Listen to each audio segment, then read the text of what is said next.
Manya-manya naman ikot chicharo, di ba? But it's alright. So we're gonna eat. Again, again. Yes.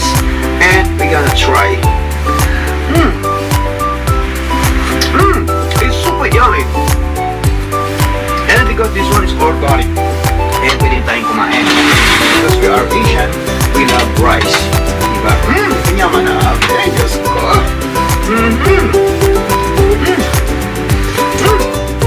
Kanyaman at saka tingkat ang nasi. Wow, yung balato. Tama na. Balatong kiligin Korean, ha? Imagine yung balatong kiligin Korean. But so right. At saka itong kinatang babi. Actually,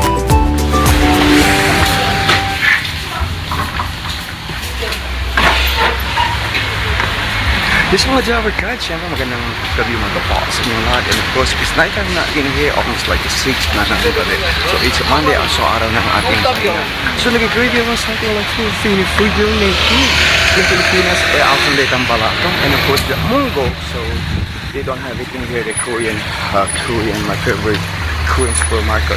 So I'm gonna go to another supermarket. So kung saan nakabilang sa half Java, balo mo ba? Pati marim lang na yung mag-ready kang mga food niya. So that's all we're gonna go in there and get something. At manalikat o balo, baka atin ko pang balo yan. Finally, I think in here they have the Munggo. So eto, medyo makulimlim na. It's almost like 6:30. Naglakad lang kasi like from left to the right. So that's all my food we're gonna go in there. Talagang nagugutom na talaga about this. Imagine dyan, pakukulang siya ng 1 hour. So, tara, sa paborito kong supermarket. Ito, pasok na nga pala ako. I'm gonna check it out. I think sana meron sila. Sana may all my chocolates.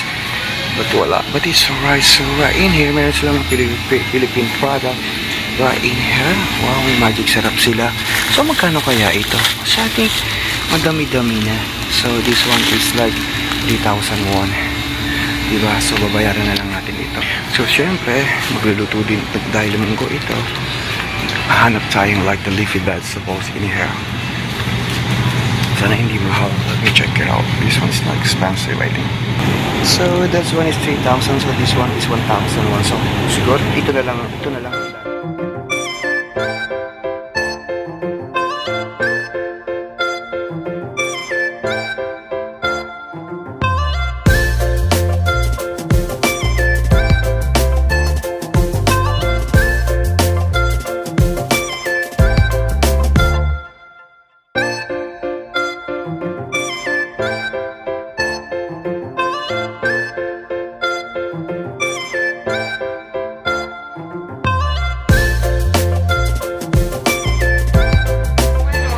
Catches ang aking pinamili, nilagay ko na sa aking bag. Imagine that the Munggo is only like a 3,000 won in the box. Kasi pag gawa siyang leafy vegetable is hindi siya parang okay. So tama na yan.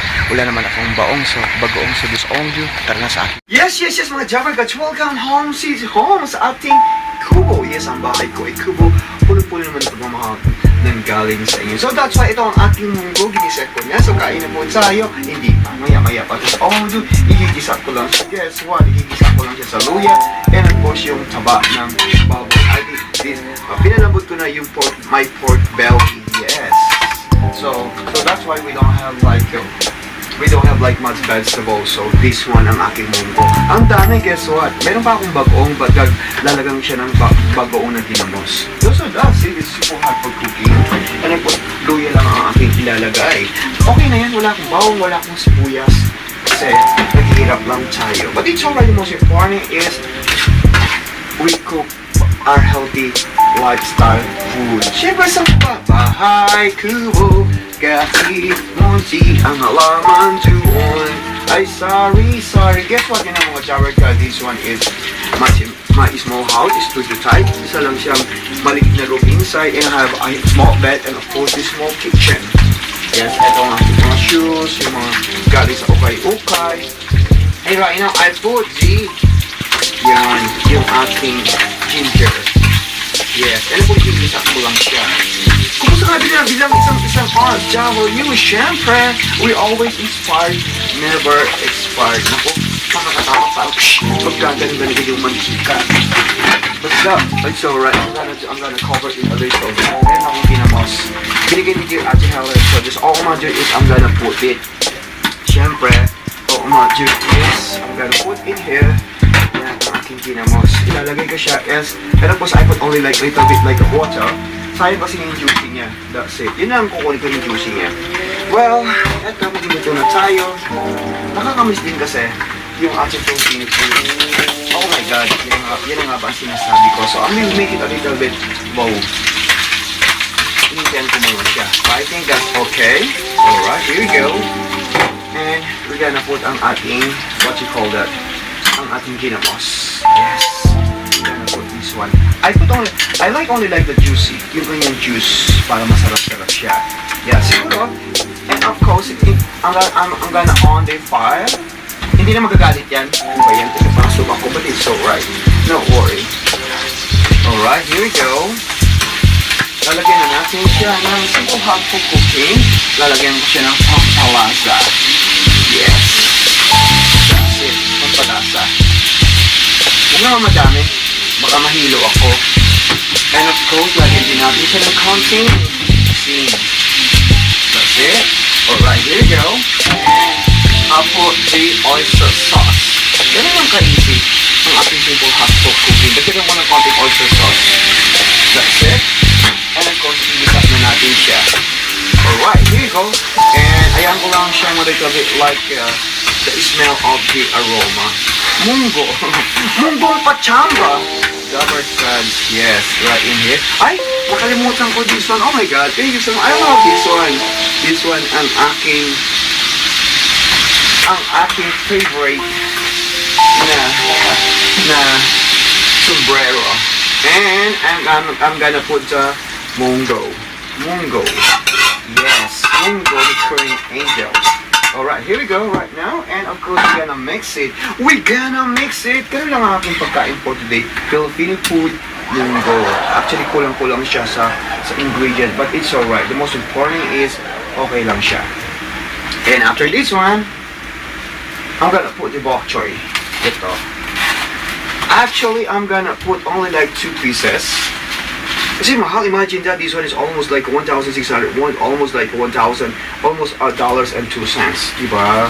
So mahalin natin ang ating mga vegetables. Alright, here we go. And we're gonna cover this one.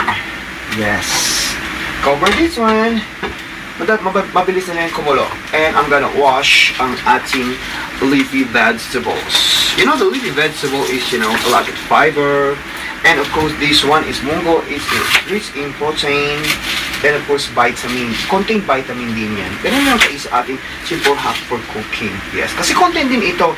Siyempre, ang yung likod ng bomba queen, hindi lang pang star margarine. And of course, hindi lang antioxidant. And of course, hindi lang anti-deodorant. Pang chef-chefan pa. So, here we go. Wait lang po tayo ng ilang minuto. Oh my God, this looks so yummy. Look at that, kumukulo na siya ang ating mungo. And of course, ilalagay lang ng ating gulay. Look at that, the bok choy ang ating gulay. So that's it, siyempre, kakain na tayo. Kanyaman. Leron, sinta, buko ng papaya. Oh my God, Dower God, this was so really good. Eto, kakain na tayo mga Dower God. Siyempre, because we are Asian, we love rice. And of course, I'm gonna put to my favorite. Itong aking paboritong lagayan ng pagkain. And of course, right in here, ilalagay ko lang siya. At syempre, i-serve ko na sa'yo. Wow, it's okay. Lutong bahay. Tamang-tama ito. Dahil malamig-lamig ang panahon sa labas, munggo ang katapat ko sa araw na to. Kanyaman, naala ko mo chicharon, mas manyaman yan. Yung tipo chicharon, di ba? But it's alright. So, we're gonna eat. Patenta niya. Yes. And we're gonna try. It's super yummy. And because this one is organic, and pwede tayong kumain. Because we are Asian, we love rice. Diba? Kanyaman na. Okay, Diyos ko.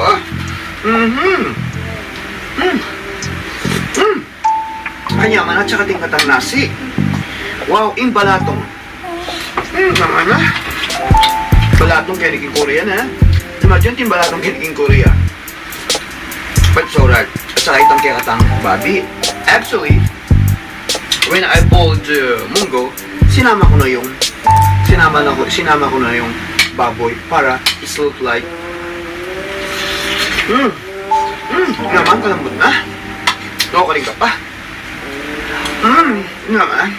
Maraming salamat po sa inyo lahat. And of course, this is your Kuya Angel. Never talk to my shop. Mga story mula sa Bansa ng Korea. Ito naman, nagluto naman ako ng pachambang munggo. Kulang sa Ricardo. And this is your Kuya Angel. Maraming salamat po sa inyo lahat. Bye-bye. Ating ko pong sing-sing. Metong yang tempo kan. Bye-bye. Salamat po.